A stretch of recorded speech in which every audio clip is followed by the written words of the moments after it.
Hello there everybody and welcome back to Movie Squirm. Today I'm going to be reviewing the 2025 film The Monkey, and this is directed by Osgood Perkins and stars Theo James. When a mysterious toy monkey comes into their lives, two brothers start to see gruesome deaths happening all around them. Well, Osgood Perkins is releasing another movie in the space of a year, which is not too common, I suppose, when it comes to directors, but he was doing a Stephen King adaptation this time of a short story. And I was very intrigued by this because I am always there day one for a Stephen King movie. But also, I really liked Longlegs from last year, along with a lot of other people. So I was interested to see what he was going to do with this. And this felt very similar to a movie I watched recently at the cinema called Heart Eyes. Not necessarily with the story, but with the blend of horror and comedy, where one minute you're laughing your ass off, and the next minute you're in total disbelief at what has just happened regarding the kills. Now, this is because every time the key on this toy monkey is turned, people are killed in very inventive and creative ways, where there are decapitations, people are impaled on spikes, intestines are being pulled out, for crying out loud. And this is all done with comedy leading up to these kills, but sometimes there's even a bit of comedy in the kills as well. Now, I might sound like I'm contradicting myself here, because when I done my Heart Eyes review, I did say I wasn't too much of a fan when the comedy comes into the horror, or the moments where people are being butchered and stuff. But here, I think Osgood Perkins does a good blend of mixing them both together, whereas you can kind of accept it in this movie. That is largely down to this story being a little bit more darker than Heart Eyes. Heart Eyes was like a rom-com most of the time.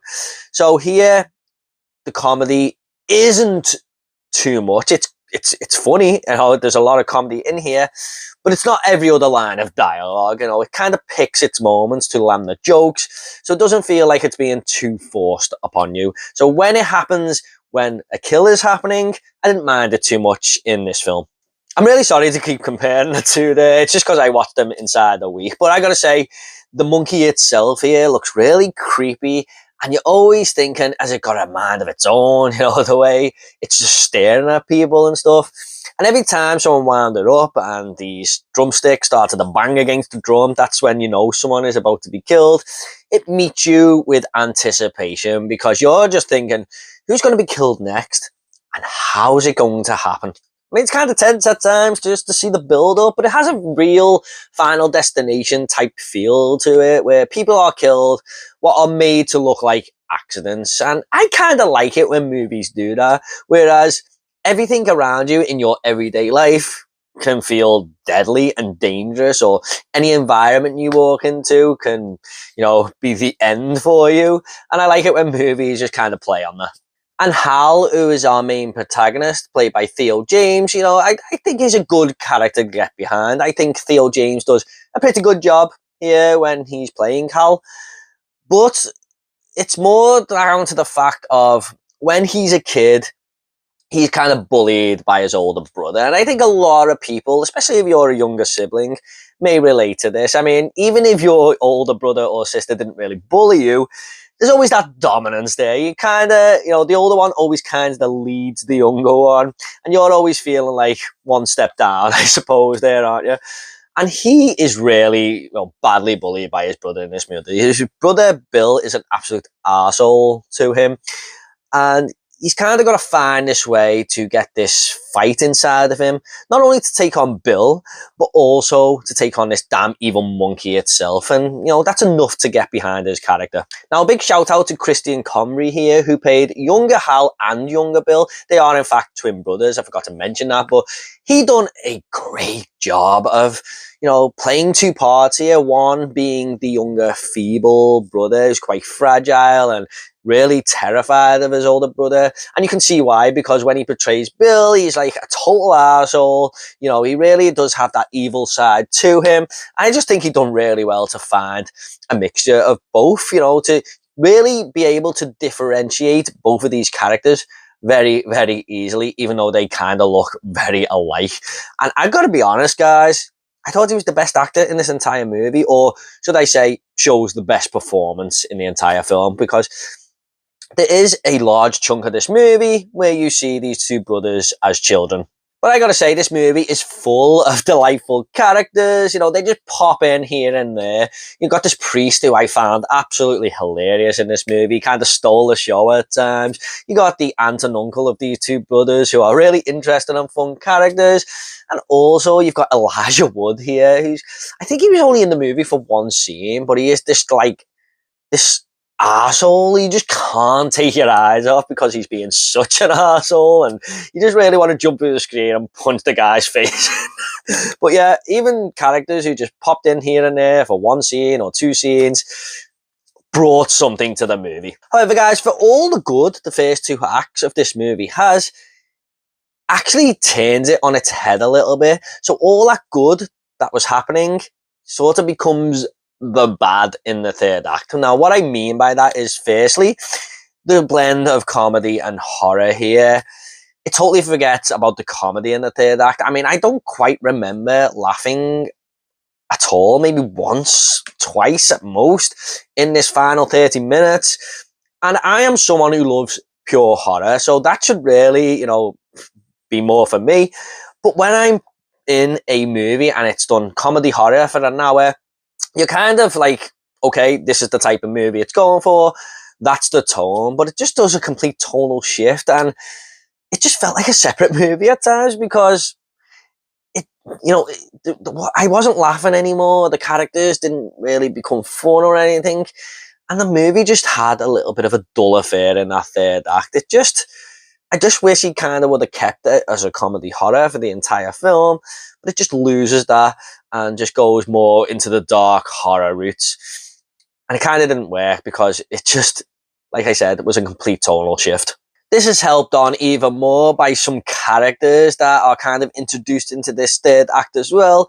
One of them being Hal's son, Petey, who just was devoid of any personality whatsoever. I mean, he was really just a really dull character. You know, it's the only way for him. I mean, him and Theo James have a lot of scenes together in this third act, and there was just nothing really interesting happening. I mean, the dialogue they are given, it just felt like these two people just didn't want to be on the same screen at all. And that story does kind of play on that a little bit. I'm not going to give too much away, but it wasn't great to watch. It was just like, oh, not these two again.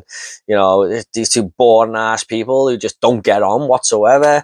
So for me, I thought he was a bad character in a movie full of characters that were quite joyful.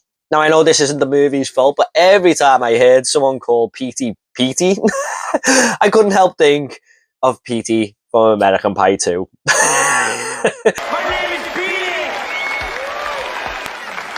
and I have gigantic balls. Also, older Bill, also played by Theo James, who's done a good job with Hal.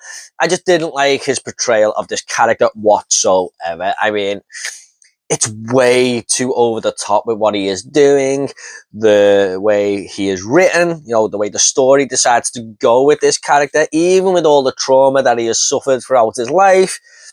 I just don't believe that this would have made this arsehole into this even bigger arsehole with the way they chose to do, or what to do with his character. I don't want to get into spoilers, like I said, guys, but I was just like, I'm not buying what they're doing with Bill here. Now, Roland Campbell is also in this movie, guys, and he plays this character to serve a purpose to get from one part of the story to the other, which is fine, but he keeps coming back into the movie, and I just felt like he was in the way. His character didn't really need to carry on being in this movie with the story and where it was going, in my opinion. And I just didn't like most of the scenes that he was in. Now, I'm not a Roland Campbell hater or anything. I actually like him in Halloween Ends, and I actually like Halloween Ends. I like it when movies do something different. But not getting off topic here, I just didn't think he needed to be there. And it makes the third act become a little bit convoluted. There's a little bit too much going on in that 30 minutes. After the first hour just being very simple, very straightforward, and very enjoyable. Now, there seems to be some social commentary in this movie where you can't take anything for granted. You could die at any moment. And I get that, you know, that's a good topic to bring up, I think. You know, you should enjoy every moment of life, of course, because you don't know what's around the corner. And this monkey obviously just picks off random people, so I can see where it's going with that. But what I can't understand is that this only happens when someone winds the toy up. So really, the whole message becomes a little bit muddled there. And it should really say, make the most of your life before someone decides to murder you. It doesn't quite fit the bill now, does it? So I think they failed with what were they going for there with the social commentary side of things. However, I still think this was a fairly decent film, guys. I mean, it was let down by the ending, which made it become slightly disappointing. Will it end up on my most disappointing movies of the year list? Probably not, but there's a chance. But I still really enjoyed it, you know, for the most part. If you've got an inkling to see this film, definitely go for it, because the third act might actually work for you. And it's a batshit insane movie, but it was just really let down by a third act for me, unfortunately. I'm just going to go ahead and rate this movie now. I'm going to give The Monkey a 6.5 out of 10. Man, you know what I would really love to do on this channel one day? An entire Stephen King movie ranking. I think I've seen about 35, 40 of his films now. I believe there's about 70 or 80 out there, I think. Maybe one day. Maybe we'll get there. Okay, guys, at the end of these reviews, I always like to leave a little fun fact. Now, a fun fact for The Monkey is that they wanted to do the monkey with the bashing symbols there, which is the most common type of monkey toy you will see now, isn't it? But Toy Story 3 actually had a toy in that movie where the monkey is doing this, and Walt Disney owns the rights to the monkey with the symbols, which to me, guys, is just fucking bullshit. Okay, guys, hope you all enjoyed this review. If you want more 2025 horror movie reviews, they'll be in the link down below. What did you think of The Monkey? Please give this video a like and subscribe to this channel. It would really help me out if horror is your sort of thing. Thanks so much, guys. You take care, and I'll see you all next video.